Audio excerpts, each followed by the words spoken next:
Good Erev Shabbos. It's Parshas Vayera.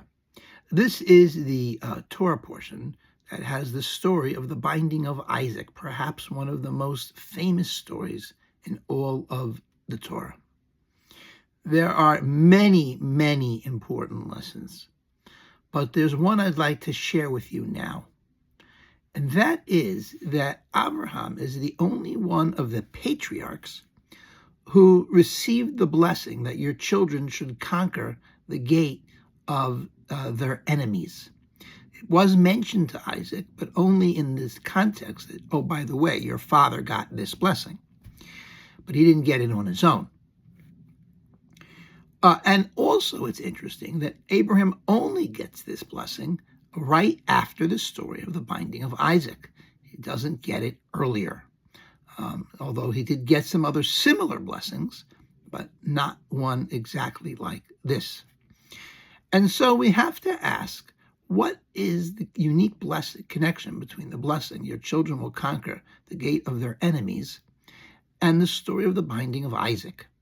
Abraham, as you probably know, more so than all the other patriarchs, is known for kindness. In fact, he's considered in Jewish sources as the epitome of kindness, as evidence to perhaps by the most famous story of how he took care of the angels at the beginning of this week's Parsha.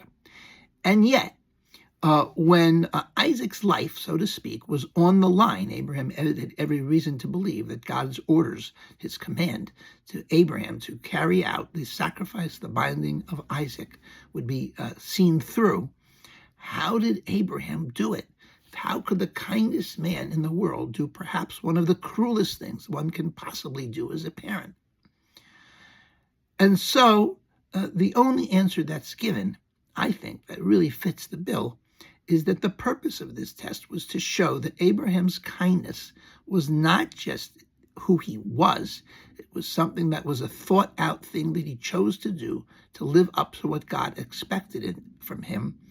And therefore, he was obligated to conquer, so to speak, his natural kindness and go beyond what his nature was and do the opposite of his nature, and do something that, would seem to be cruel because that was what God wanted him to do. Well, wartime is not a time that you would expect that a kind and merciful people would succeed. The old joke, they said, in the 19th century was, if there ever is a state in Israel, they'll be great at economics and terrible at war, great at business and terrible at war, because we're a merciful, sweet, loving people. And yet, I think, as I understand it, Israel has one of the best armies in the entire world, especially in relationships to its size. Where did we get such amazing soldiers? We should be the kindest, nicest, most merciful army in the world, which frequently doesn't make a great army.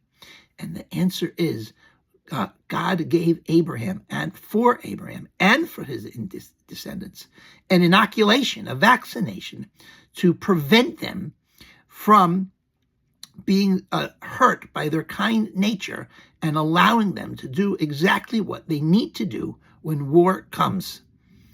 And therefore, Abraham, because he conquered his kind nature, the Jewish people should be able in the future to conquer their kind nature and do what they need to do in war to defend themselves.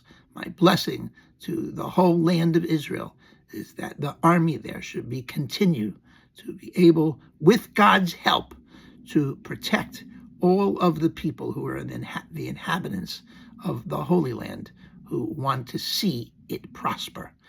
May you also prosper and have a great Shabbos.